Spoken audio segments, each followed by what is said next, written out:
दोस्तों, अगर मैं आपसे कहूं कि एक गिलास शराब के बदले आपको अपने पूरे परिवार को जान से मारना होगा, तो क्या आप करेंगे? जाहिर है आपका जवाब ना ही होगा और आप यही कहेंगे, भाई तू पागल है क्या? लेकिन दोस्तों, ऐसा हुआ है। उस दिन विनोद ने सोची समझी साजिश के तहत अपने बच्चों को बाहर काम से भेज दिया और ये ध्यान रखा कि दोनों के लौटने का समय अलग अलग हो। उसके बाद उसने पत्नी को सरप्राइज देने के बहाने उसकी आंखों पर पट्टी बांध दी और उसका कत्ल कर दिया। बाद में जब बेटा आया तो उसे भी दूसरे कमरे में ले जाकर कत्ल कर दिया। दूसरे बेटे के आने के बाद उसकी भी हत्या कर दी। इस बीच उसकी दादी सास भी आ गई तो विनोद ने दादी सास की भी हत्या कर दी। आरोपी ने क्राइम ब्रांच को बताया कि वह कोई चश्मदीद गवाह नहीं छोड़ना चाहता था, इसलिए उसने परिवार के सभी सदस्यों को मार डाला। आखिर ऐसा क्या हुआ और विनोद ने अपने ही परिवार के 4 सदस्य की हत्या क्यों की? कारण जानकर रूह कांप जाएगी। दोस्तों, इस सस्पेंस से भरी कहानी को जानने से पहले अगर आपने हमारे चैनल को अब तक सब्सक्राइब नहीं किया है तो सब्सक्राइब कर लीजिए। तो चलिए दोस्तों, शुरू करते हैं इस मिस्टीरियस स्टोरी को। नमस्कार दोस्तों, मेरा नाम है रवि। स्वागत करता हूं आपका एक और नई दिलचस्प कहानी के साथ हमारे चैनल में। दोस्तों, यह वारदात अहमदाबाद में दिव्य परिवार सोसाइटी की है। दोस्तों, इस सोसाइटी में एक घर में 6 सदस्य रहते थे। पहला सदस्य पति, जिसका नाम विनोद था। विनोद अहमदाबाद में टेम्पो चलाता था और अपने परिवार का भरण पोषण करता था। इस परिवार में दूसरा सदस्य जो कि विनोद की पत्नी, जिसका नाम सोनल मराठी था। सोनल मराठी घर की हाउस वाइफ थी और घर की देख रेख किया करती थी।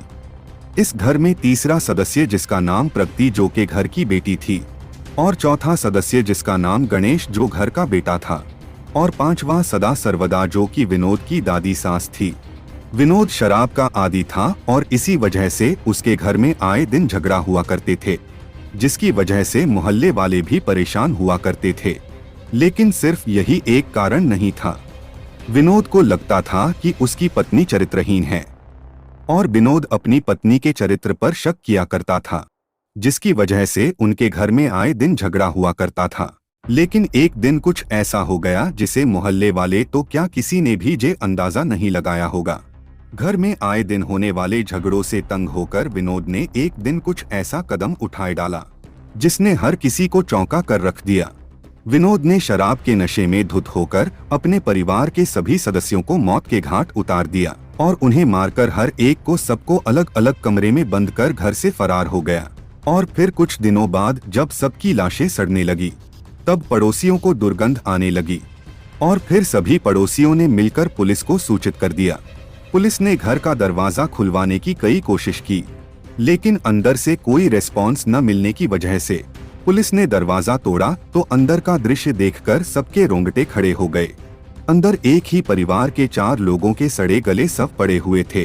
चारों शव अलग अलग कमरों में पड़े हुए थे।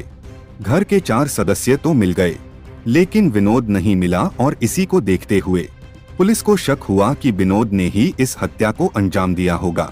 इसके बाद विनोद को ढूंढने के लिए कई टीमें लगाई गई।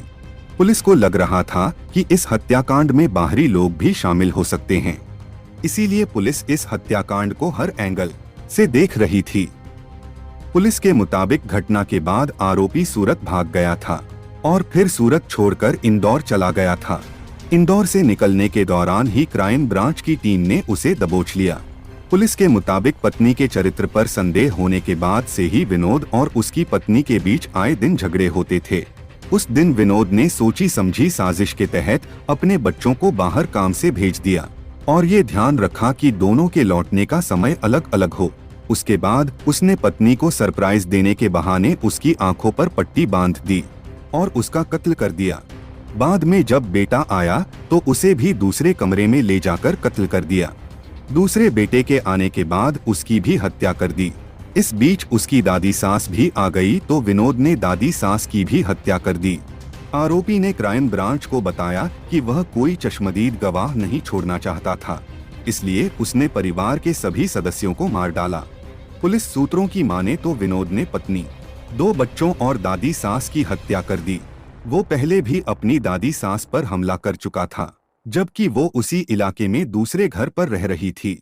हत्या के बाद जब विनोद भाग रहा था तब उसकी सास को ये पता चल गया, लेकिन विनोद ने सास को भी धमकाकर चुप करा दिया।